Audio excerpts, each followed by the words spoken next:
It's just kind of the order of the universe.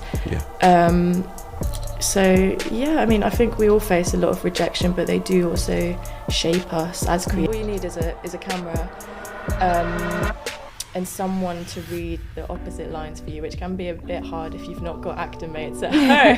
hey mum, like I know you're cooking dinner right now, but like yeah, literally, can you just read these lines? God, I used to get my mum to try and help me, and she'd sound like a robot. And I think I'd done the audition the day before, and you were like, "All right, we'll have a call tomorrow." I was much nicer than that. I know they're looking for no. I was amazing. You were like that. You were like, "All right, we'll call tomorrow," and I was like, "Okay." You are now tuned in to the Tokyo Diaries podcast. Sensational. Hey guys, welcome back to another episode of Tokyo Diaries. We are here with your host, co-host, Jenkinson Denzel Southern. I'm Safa Miller, and this is Cathy Sole joining us today. So,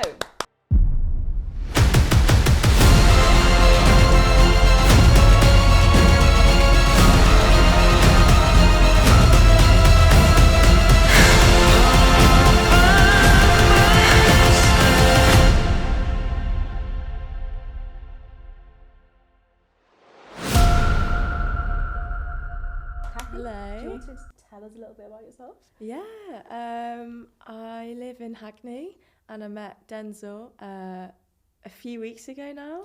Jesus, yeah. Where does the time go? Yeah. Online. Yeah. Auditioning for a short film. I mean, everything's online now, audition-wise. Yeah.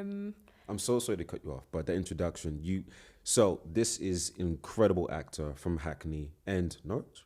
Norwich as well. The star of I Hate You, Lucy Drew, the short film, which you've just seen a teaser from. Well, the time you're seeing this episode, you've just seen a teaser from.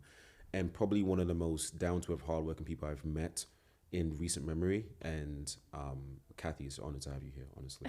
you're like, shut the fuck up right now.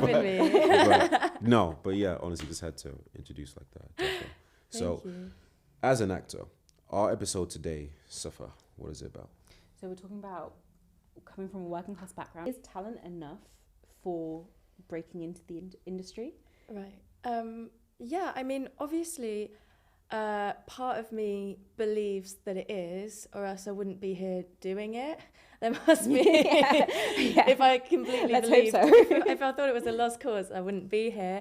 But obviously, there are thousands of different factors that can inhibit, working class people from going into it. And they start from a really young age, and they're psychological as well as sort of social and economic.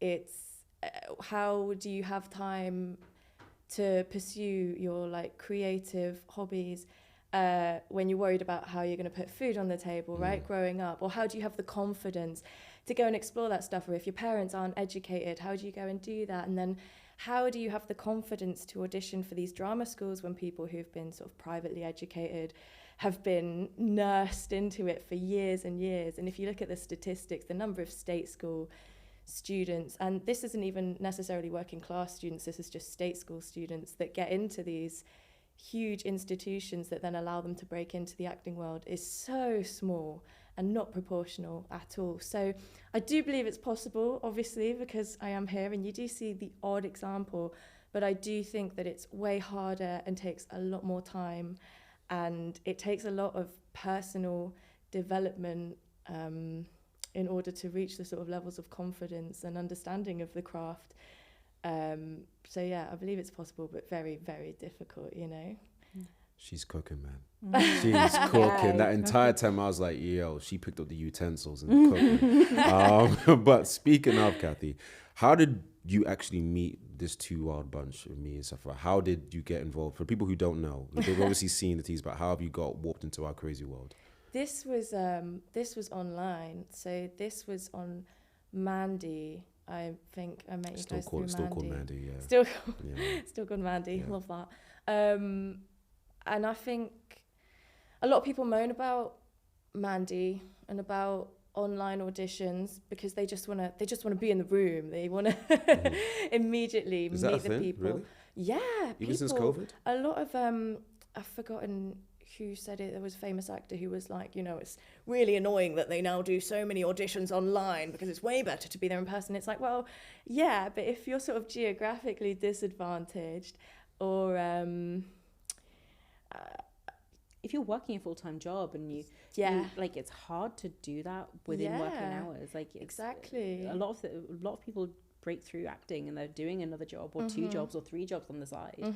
And it comes from a very privileged position to be like, well, you need to be in the room, because a lot of people don't have that luxury of being able to pop into like London, for example, especially if you're further away, just on a day and take a day off work, because I mean, you got to eat. Yeah, exactly. Yeah. So how was that process for you being on Mandy, and like getting, like, how did it all go along with that? It was long. I mean, then there's so much.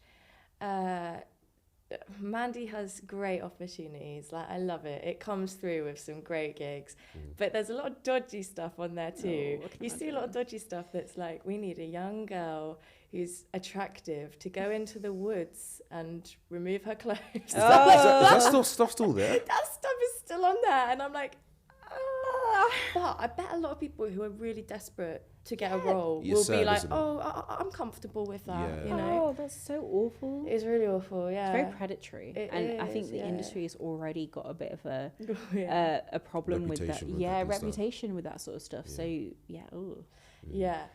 so it has made it way more accessible in some ways. All you need is a camera, and someone to read the opposite lines for you, which can be a bit hard if you've not got actor mates at home. hey mum, like, I know you're cooking dinner right now, but like, literally, can you just read these lines? God, I used to get my mum to try and help me, and she'd sound like a robot on the other end, or she'd try really hard to be really passionate. Melodramatic. She'd be like yelling at me from the other side of the camera. I'm like, Mum, what are you doing? But it's made it more accessible in a lot of ways, but I still think that there are so many obstacles, especially like psychologically, that working class people have to overcome, and just getting the training and the funding and the time, because if you come from a working class background, you're hardly likely to ditch your full-time job and, I don't know, rely on your parents supporting you while you look full-time for work and representation. It is way harder. The graft is way harder. I think you have to be like a business person and a salesman on top of being an actor, which can be a lot. But also, I don't know, I guess it has its benefits too. It teaches you resilience and it teaches you a lot about yourself. I love that you mentioned resilience, because how you even got here, even in the space, it was shown through resilience, because Lucy Jew came in a weird way, because you didn't apply. It was such a funny story. It didn't even really exist. Yeah. Right. So you want to tell people the story of like how what you applied for, what ended up happening, and how this even came to fruition? Yeah. So I applied for something completely different. Yeah. It was, am I allowed to give any details? Goat. Yeah, you applied for Goat. Yeah, it was called Dope, but Goat. Yeah. So it was for, wasn't it Peanut Butter Party? Oh yeah, it was Peanut Butter Party. Yeah. So I did a little self-tape for that, which was pretty last minute, to be honest. And then we just got chatting, really. We sort of talked through some of your projects, didn't we? And we got to know each other a bit through repeated interviews, and then we had a couple of Zoom they were more like casual interviews rather than auditions, and my Wi-Fi was so bad. I was staying back with my dad back in Norfolk, and he has really bad Wi-Fi because it's so rural. And what did you say before? What was the term that you said before? We're from the middle of buttfuck nowhere. We got no Wi-Fi. It's absolutely shy. And we were. I was trying to speak to you, and it took like half an hour to like get a connection. And in the end, you don't know this, but I was sat there on the floor next to the Wi-Fi router. Really? Yeah, angling it so it looked like a normal background behind me. Like, I'm not on the floor right now. Like, this is my studio. Yeah, you know what's funny? When I was watching you, I was like, you put on this face of like, yeah, everything's going fine, but in your eyes, I could see you were like, fuck, and I was like, it's okay. Yeah. I've done interviews from alleyways before because of like, getting signal and stuff. Yeah. It's proper sketch, but I remember even like when we were talking, I was saying to you, and I was like, I'm just trying to like see your personality, because to be honest with you, and I said this now when you got the role, I already knew. I was like, okay, I want her in something, but I don't know what yet. It was more just making sure, without my language, being a dick, like, oh, you a decent person. And I think that's another big part in this line of work, is that find people that are good at what they do and have good hearts, or treat people good at least. Look in your face, take it away. 100%. I was just gonna say, I could automatically tell that you're quite perceptive with that too, like picking up people's nervousness, or understanding that people come from, you know, maybe difficult circumstances, and maybe you've experienced that yourself, and that's why you're able to see it in other people, which is really nice to have people like that in the industry. But yeah, with finding actors who are good human beings, I think that should be part of the casting process. I think, I mean, obviously you want who's best for the job, maybe even if they're a dickhead, but I was just in a play, and part of the casting process was making sure that the people were kind and supportive, and it really brought out some of our best work, because you could trust who you were with. And you feel safe. You feel valued, you feel important, you feel like you matter, and you feel happy. And I think acting's one of those things where it's very vulnerable. Like, you're putting yourself out there for criticism. You don't want to have that criticism come from your own cast, like your own team who's supposed to be there supporting you and doing the same thing as well. Exactly. You get enough criticism and rejection before you're even in the room. Like when you're in there. When you go to your nan's house and she's like, get a real job. Exactly. Speaking of rejection, what are some of your probably lowest moments in acting, or just rejections that you remember, and what are probably some of the highest moments you've had so far, you'd say? Or any advice or anything? Maybe not just a rejection, but just moments, you'd say, looking back now. Probably... Do you know, when I was younger, I went to a high school that was rated inadequate by Ofsted in every category. Food? It was dreadful. Even the food. Food was like inedible. It was really bad. And my dream, my like pathway into becoming an actor, was going to be, I really wanted to go to Cambridge. Can you just do that face in the camera again? You just did the... really wanted. I really wanted to go to Cambridge, because I was quite academic, you know, and I wanted to join like Footlights and getting through that way, and I taught myself like all the content for my GCSEs and A-levels. I worked so hard, ridiculously hard. Like I should have rebelled a bit more looking back. And I passed the entrance exam for it, and I got all the right grades and everything. And in the interview, I had no self-confidence because of my background, because we'd never been trained on how to handle that kind of interview. And I was rejected on the terms that I was too nervous and rigid. Those were the exact words. And that's kind of stuck with me a lot. Like, when I've gone into later audition for things, those words were really harsh, and it took a long time to realize that I'm really glad I didn't go, because I've visited since, and I felt like this is a weird incesty posh vibe here. I don't actually think I'd want to go. There's something going on, but I'm not There's sure what. Literally. So that was a low moment, but I think over the years it kind of turned into a high moment too, because you just realize that I kind of do believe that everything that's meant to happen does happen. It's just kind of the order of the universe. So yeah, I mean, I think we all face a lot of rejection, but they do also shape us as creatives, you know. And you talked a little bit about like that psychological work that you had to do. So coming back from that interview, how did you feel, and what was the work that you were like, oh God, I need to work on this, and how do I move past this? Because I think that's where a lot of people fall down, because they're not really sure how to move past rejection and making like just a situation where they're like, I don't belong here, because I've been there. I've been in a situation where like I do not feel like I belong, and it's really hard to push past and be like, well, no, I actually do belong here. But how did you do it? I think, to be fair, it took a long time.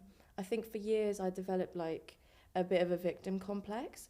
I was like, my life has been worse than everyone else's, and I'm so misunderstood. And then I would isolate wow, you're an myself. actor. Literally, so dramatic. The right profession. The right profession. So you then isolate yourself further by holding these resentments and stuff like that. I think it's really important to value other people, not resent them, but also, you know, value yourself and realize you're allowed to dislike people. Don't worry so much about whether you fit in or whether people like you. You're allowed to be like, these people don't fit in with me. I don't like them. I'm gonna walk away. Like, you have the power to reject things that don't accept you. You know, you don't have to.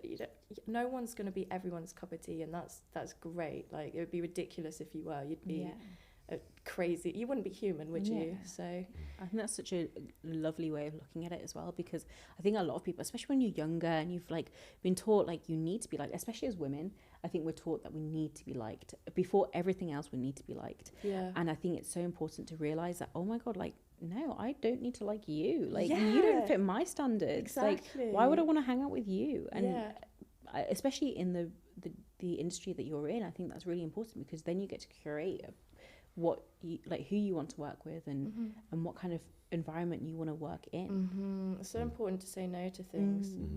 And I love how you mentioned that you had almost like a screening of how you guys were on your play that you just worked on and who you work with. I think that's so important. And so far, and this is kind of both of you, because you've kind of come from the outside to come and looking in as a project manager coming into this film world.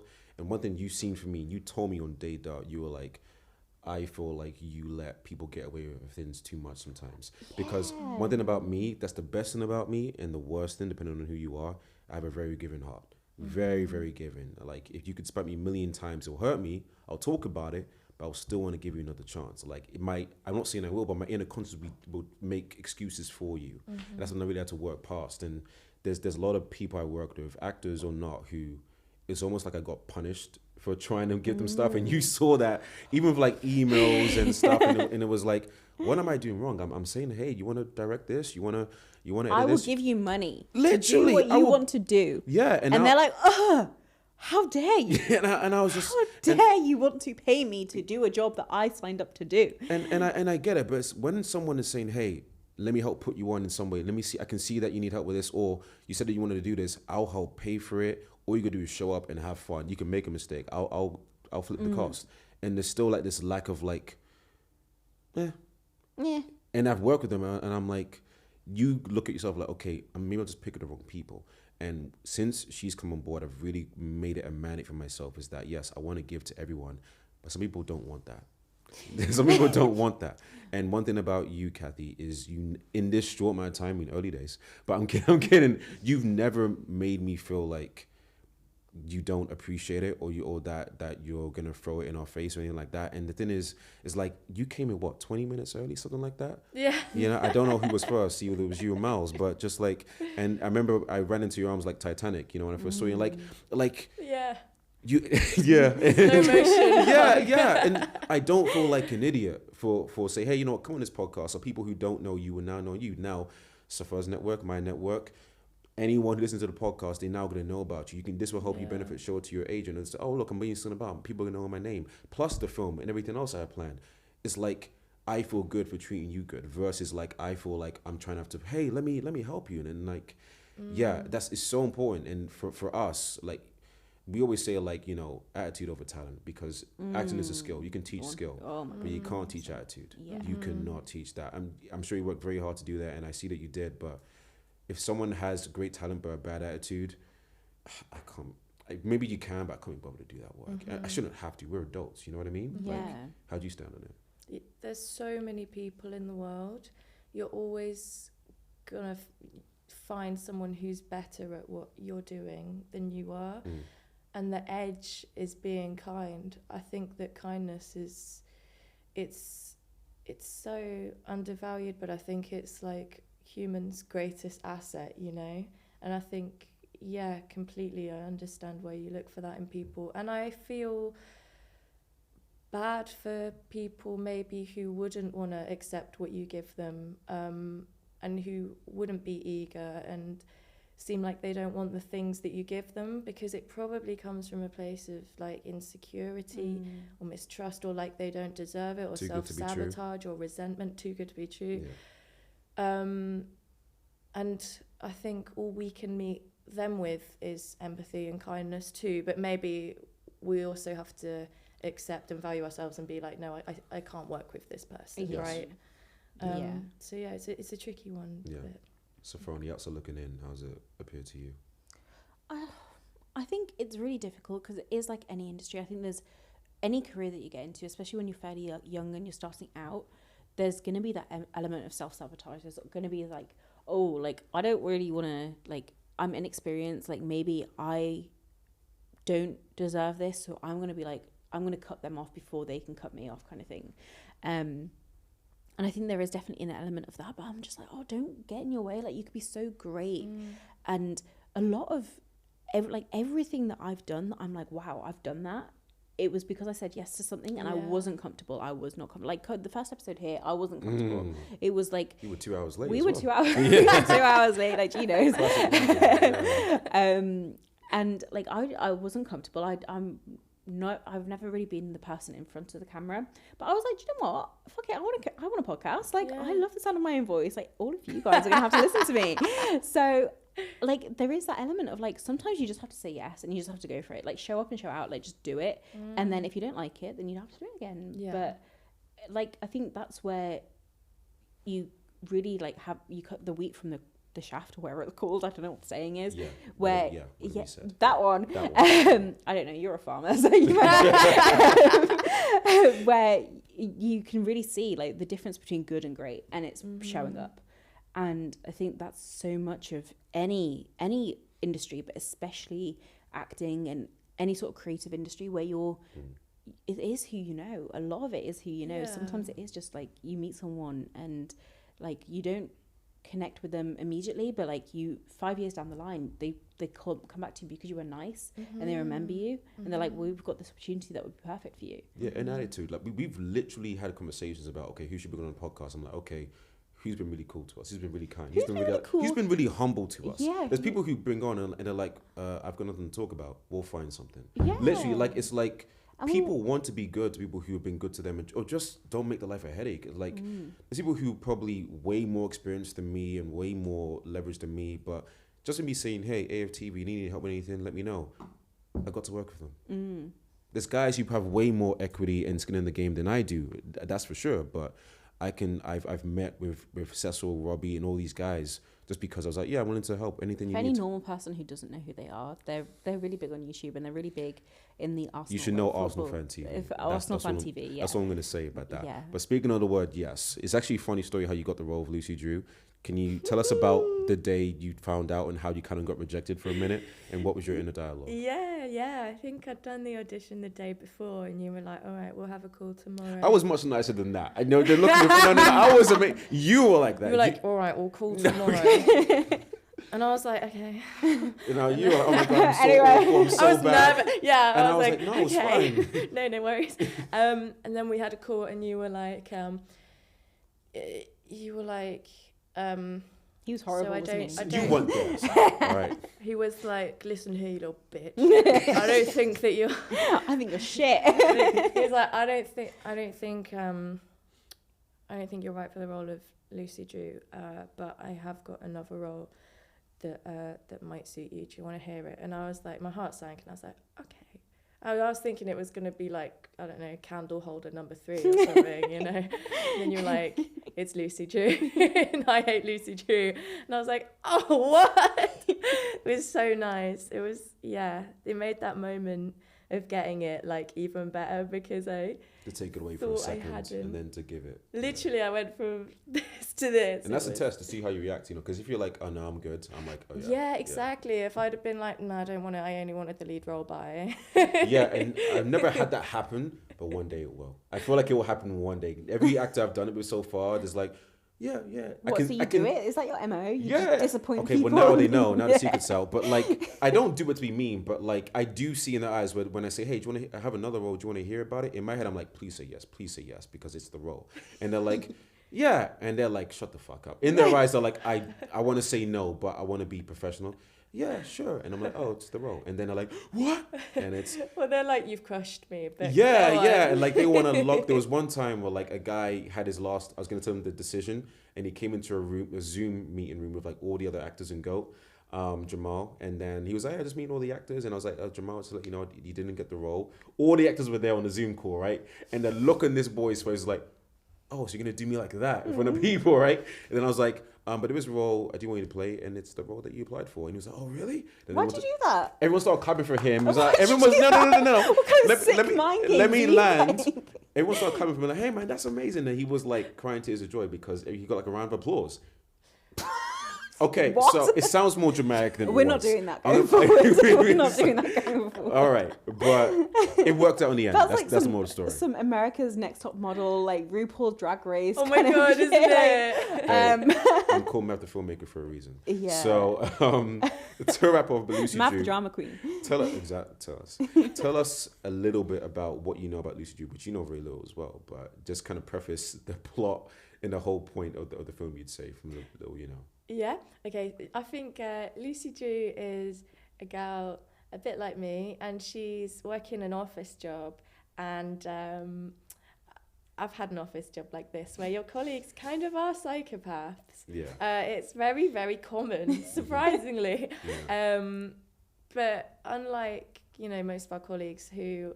They're not actually psychopaths. They're kind of just a bit rude and a bit weird, and they steal your sandwich that's got your name on it in the fridge.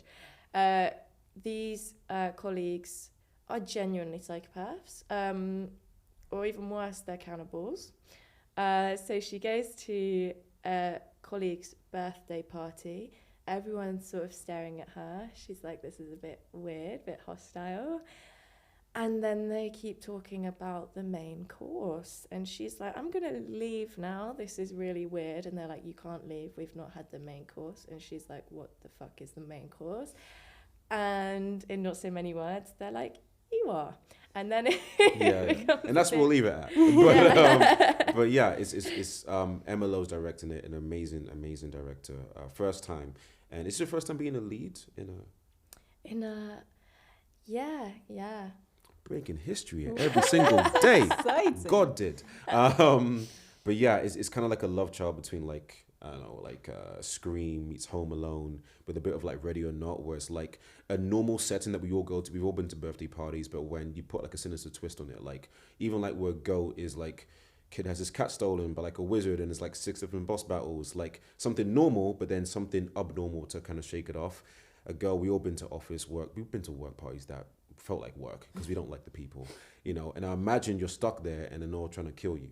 Now it's like 10 times worse. And like, what does someone in that situation gonna look like? That's the bonkersness of I Hate You, Lucy Drew. And in that moment, you feel like everyone hates you because they literally do. So yeah, it's weirdly relatable. It's really relatable. But to cap off, what advice would you give to someone either to look to get into acting, or what I've seen recently, someone who is in acting right now and kind of having a hard time making ends meet, or just having the motivation to keep going, being working class? What would you say in your experience has helped you? I would say really graft, really like work on meeting people, and not in the, I think just people will tell you, oh, don't do unpaid stuff because it'll look bad, blah, blah, blah. But do unpaid stuff and go to meetups with fellow creatives. And I know it's really scary, but just meet people, because those people are the people who can then maybe put in a good word with their agent for you and stuff like that. I mean, don't meet them just wanting things from them. Meet them with the opportunity to collaborate.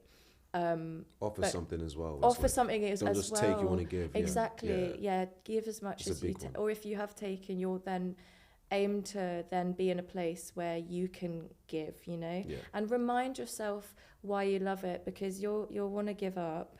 You'll have loads of auditions for kind of rubbish films and you won't get them, and you'll be like, oh God, am I just terrible? But then watch your favorite films, go to The theatre, you can get like cheap tickets and go stand in the theatre, watch your favourite stuff, do things for free that you're passionate about, and remind yourself that you are worthy, that you are very talented, that you can do it and that you should do it, and keep going, and then one day you'll have made it.